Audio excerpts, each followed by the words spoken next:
Hi everyone, welcome back to DGMZ diwan-e-ghalib-meri-zubaani.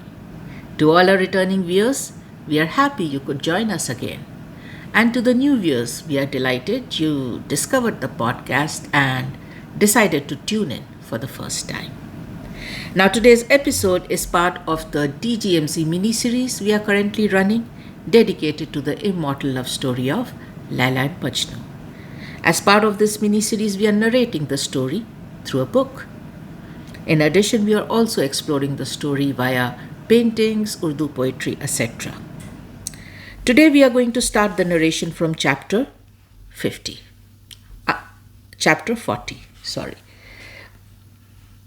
Now, before I start the narration, DGMZ would like to take this opportunity to acknowledge and appreciate Suluk Press Publishing House for allowing us to narrate this story from their publication titled The Story of Layla-e-Majnun Nizami, translated from the Persian and edited by Rudolph Gelpke.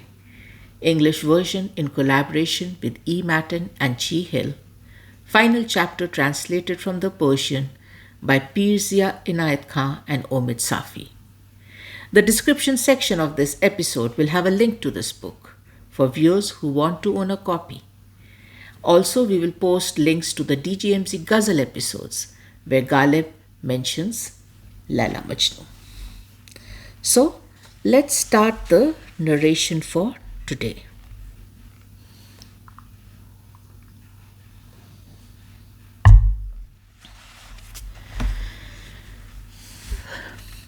The Story of Layla-e-Majnun, Chapter 40. Layla had written, I begin this letter in the name of a king who gives life to the soul and refuge to wisdom. He is wiser than all wise men, and he understands the language of those who cannot speak. It is he who has divided the world into light and darkness, and who gives its span of life to every creature, from the bird in the sky to the fish in the depths of the sea. He has adorned the heavens with stars and filled the earth with people. His majesty is without beginning or end. He has given them a soul, has lit it with the torch of reason, and then illumined the world for both. Then she continued, This message is like a brocade sent by a grief-stricken woman to a man of sorrows. It comes from me, a prisoner, and is meant for you who have broken your chains. How long ago, my love, did I seal my bond with you? How fare you? What fills your days? You, to whom the 7 planets, these heavenly cradles, show the way. I know that you are guarding the treasure of friendship, and love derives its splendor from you. I see that your blood colors the mountains, red at dawn and at dusk. But you live hidden, deep down in the rocks, like agate. In the midst of darkness, you are the wellspring of Khizr, whence gushes forth the water of life. You are the night moth encircling the candlelight of an eternal morning. You have stirred up the world, yet turned your back towards it, living in the tomb of your loneliness, where only 2 or 3 wild asses are your companions. Here on earth, you are a target for the arrows of reproach. But what is that to you? Is not your caravan on its way towards the day of resurrection? I know that you have not spared yourself, that you threw fire into your own harvest. You dedicated your heart to my service and so became the target for slander. What matters it to you? What to me? We remain loyal to each other. If I only knew what you are feeling, how you look, and what you are doing. With all my love, I am with you, and you are, tell me, with whom? Like your happiness, I am separated from you. But even if remote from you, I remain your companion. True, I have a husband, but not a lover, for he has never shared my bed. Believe me, the days have exhausted me, but no one has yet touched the diamond. The treasure of love has remained sealed, like the bud of an enchanted flower which will never open. My husband waits helplessly before my closed door. Even though he has dignity and fame, what does that mean to me? Who is he compared with you, my beloved? Seen from afar, even garlic looks like a lily. But if you smell it, where is the lily's scent? It is not worth gathering. A cucumber may remind you of a pomegranate, but taste it and you will know that it was only the shape and not the flesh. Oh, my love, how I wish we could build a nest together in this world. But we may not. It is denied us. Is that my fault? My heart, which cannot make you happy, weeps over our sad fate.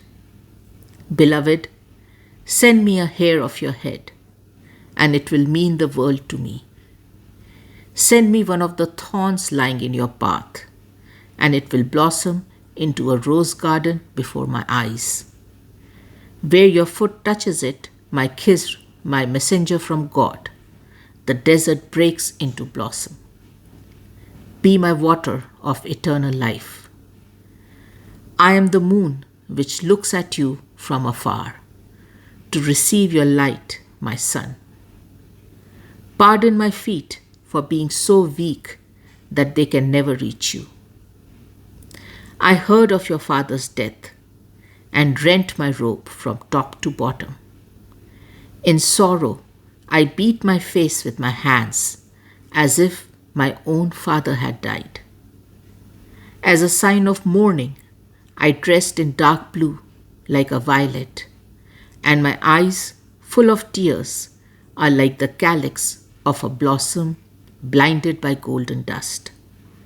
Do you understand me, my love? I have done everything to share your grief, everything except this. I did not come to you myself. That was impossible. What matter? Our bodies are separated, but my soul is not divided from yours for a moment.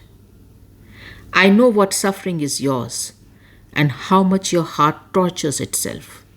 Yet, there is only one way out of this despair for both of us. Patience. Patience and hope. What is life in this world? It is only the tumult in an inn where we stop for a short rest. How quickly the days pass between arrival and departure. A wise man does not let others look through his eyes into his soul. Shall the enemy laugh at our tears? No. A wise man hides his grief, lest the wicked and malicious should grow fat on such a feast. Do not look at the sower casting seed, but remember what will grow from it. If today thorns block your way, tomorrow you will harvest dates, and the bud still closed and hidden holds the promise of a blossoming rose. Do not be sad. Do not let your heart become heavy. and do not think that no one is your friend. Am I no one?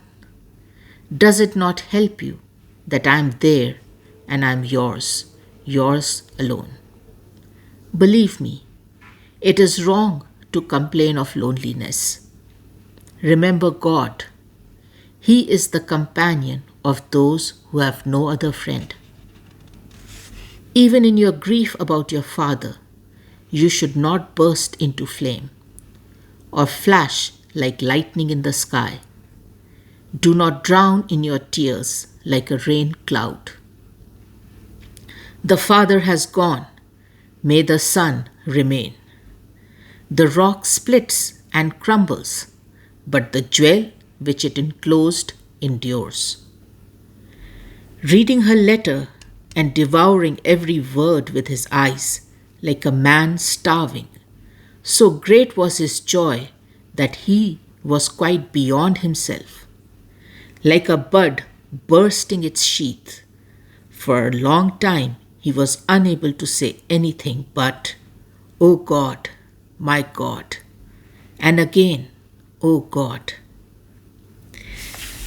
When he had partly regained his composure, his tears began to gush forth like a stream. He wept and wept while the messenger watched. Majnu seized the hands which had brought him the letter, covering them with kisses in wild gratitude, then prostrated himself before the old man and kissed his feet. When he returned to his senses, what was his first thought? "I want to answer Layla," he said. "Now, immediately, I must. But how?" The poet, whose pearls were offered in all the tents and bazaars of Arabia, had never written down his verses. "How can I answer her?" he asked. "I have neither paper nor pen." But the messenger smiled, as if he had thought this out a long time ago.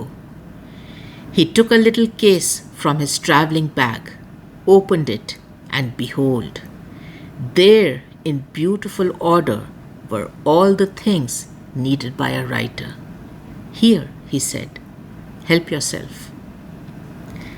Majnu, without a second bidding, crouched on the ground, resting the paper on his knees, and wrote, or rather painted, with tender care, sign after sign.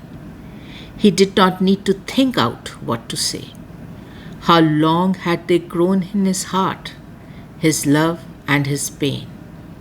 Now he brought them out from the depths like a diver, spreading the precious stones before himself in the light of day, and stringing them together to a necklace of letters, of words, of points, and curves and flourishes. Stone by stone, he thus composed an image of his grief. Then he handed the letter to the old man, who, knowing how impatient the two lovers were, swiftly mounted his horse and sped away like the wind. He returned to Layla, whose beautiful eyes read through a veil of tears what her lover had written to her in the wilderness.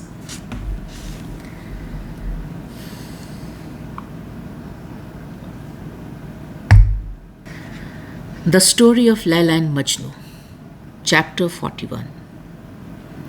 Majnu's letter also began with the evocation of God.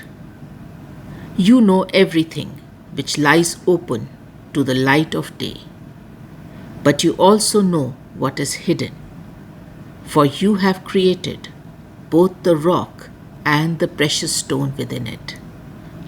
Yours is the firmament with all the constellations. You change the darkness of night into the light of day, and the hidden chambers of the human heart lie open to your eyes.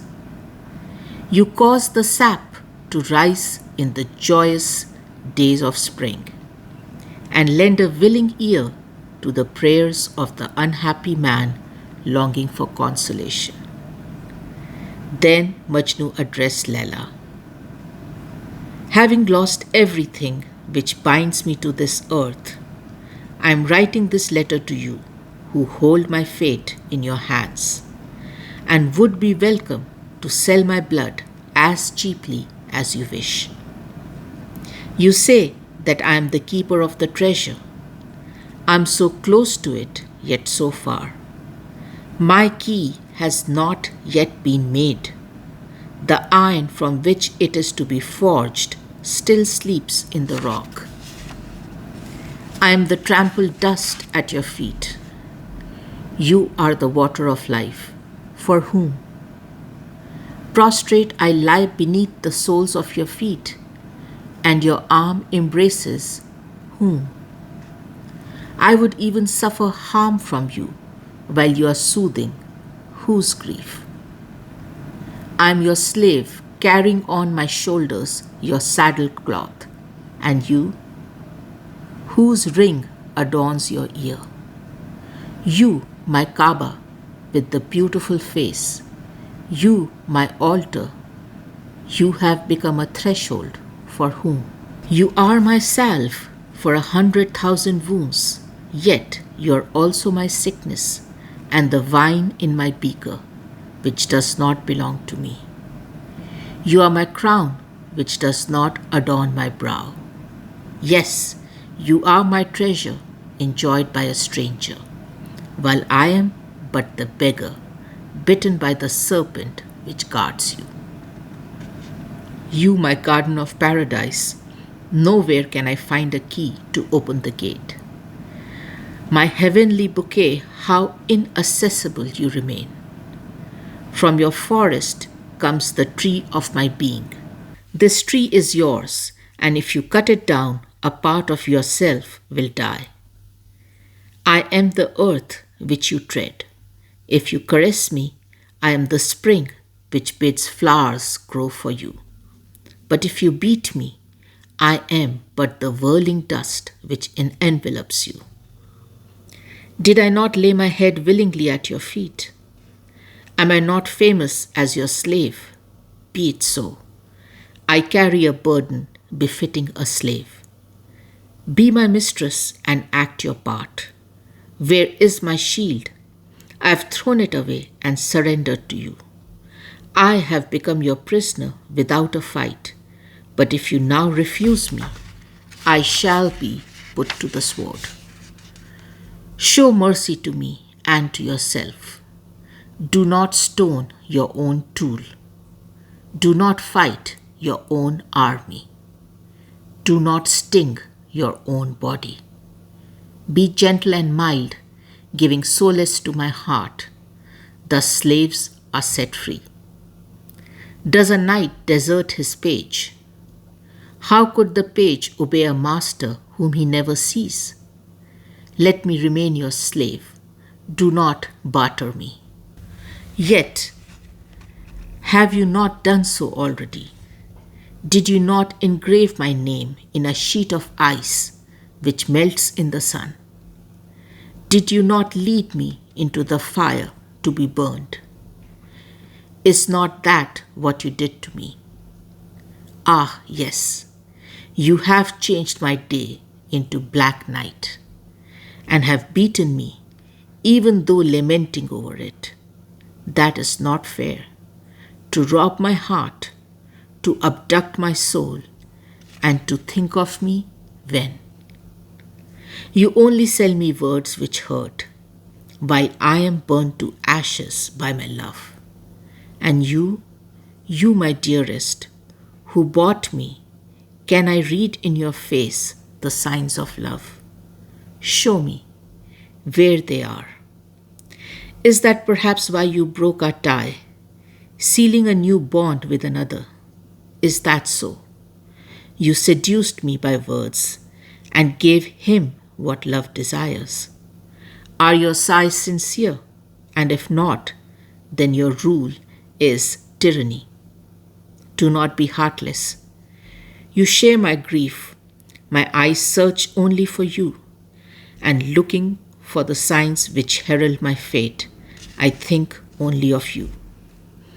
Where can I find peace? He only is calm who is allowed to look at you, not he whose days pass like mine. He who possesses a jewel like you also possesses vigor and joy. Alas, I do not possess you. Has that not always happened since the beginning of time?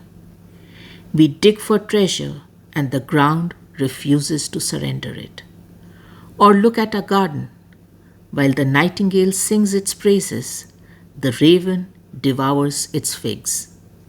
And the pomegranate, which the gardener nourished with the blood of his heart, is given away, who knows, to sustain a sick fool. Fate has strange ways. When, O my rose-colored ruby, when will you be freed from this millstone of a husband? O moon, who lights up my eyes, when will you escape from the jaws of this dragon? When will the bee take off and leave its honey to me? When will the mirror become free of rust? When will the door of the treasure house open and the serpent which guards it die? When? When will the mistress of the castle let me in?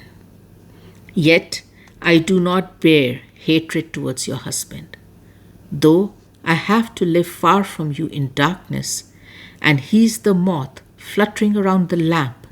May he enjoy the light, may he be happy. You are everything to me, good and bad, my sickness and my cure. Forgive me if I have suspected you. Although I know that no one has yet stormed your fortress, that the shell guards your pearl, that in the hiding place of your hair no one has touched your treasure. I know, yes I know. But you also know the force of passion. Jealous hearts can harbor evil thoughts. You know how much I am longing to be near you, and that I envy 100 times the mosquito resting on you for a moment. What lover would be so blind that his eye and heart could not transform an insect into a vulture? Then the fever grips me, and I feel that, like an ant, I cannot rest until I have driven that mosquito from the sugar. That mosquito, he is a noble man, Ibn Salam, your husband. I know that. But does it help me? For me, he is but a thief who enjoys what he has not paid for. One who worries about a rose which it is not his right to gather. One who guards a pearl which he never bought. O my love, with your breast like jasmine, loving you, my life fades, my lips wither, my eyes are full of tears. You cannot imagine how much I am Majnu for you. I have lost myself. But that path can only be taken by those who forget themselves. In love, the faithful have to pay with the blood of their hearts. Otherwise, their love is not worth a grain of rye. So, you are leading me, revealing the true faith of love, even if your faith should remain hidden from me forever. Let my love for you be the guardian of my secrets. Let the grief which this love causes me be my soul's caress. What matters it that there is no healing salve for my wound? As long as you are not wounded, all suffering is nothing. End of narration. So, in today's episode, we covered chapter 41, Layla's letter. Let's do a brief impression before we go ahead and end the episode. So, in chapter 41, Layla's love letter to Majnun takes us as readers through this convoluted, difficult path, right, of separation and grief, which both the lovers are traveling.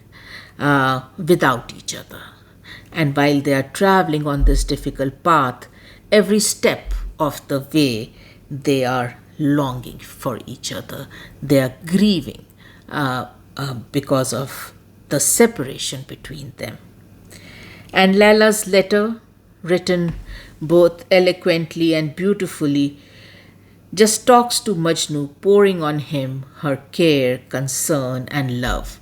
Right? She shares with Majnu how grief and misery of separation has taken a toll on her, how she feels imprisoned in her life that prevents her from reaching out to Majnu and being with him. Layla's letter also assures Majnu that despite her marriage to Ibn Salam, she continues to be Majnu's and Majnu's alone, both in body and spirit. And she reassures Majnu that though he is so lonely and isolated, he should not feel lonely, because there are two people who will always be with him in thought and spirit: God and Layla herself. And then, of course, towards the end of the chapter, we see Majnu crying tears of joy on reading the beautiful, love-drenched, love-soaked words from Layla, and of course, crying that they are grieving for each other so much. Moving on to chapter 41. This is where Majnu replies to Layla. And of course, Majnu is a writer, and his letter, it almost seems, is this beautiful composition which has both pleas and complaints, right? So he has put in requests and he has put in his complaints. Again and again in his letter, he pleads to Layla to come and rescue him from his misery. He pleads Layla to end the separation between them. And he pleads Layla to become his beloved. He also shares with Layla how her silence and unwillingness to break the bonds. Now, probably unwillingness is not the right word. Inability to break the bonds is better. Majnu shares with her that because of this, Majnu has been driven to the verge of hopelessness, helplessness, and almost extinction. No action from Layla has been very hard to take by Majnu. Very hard.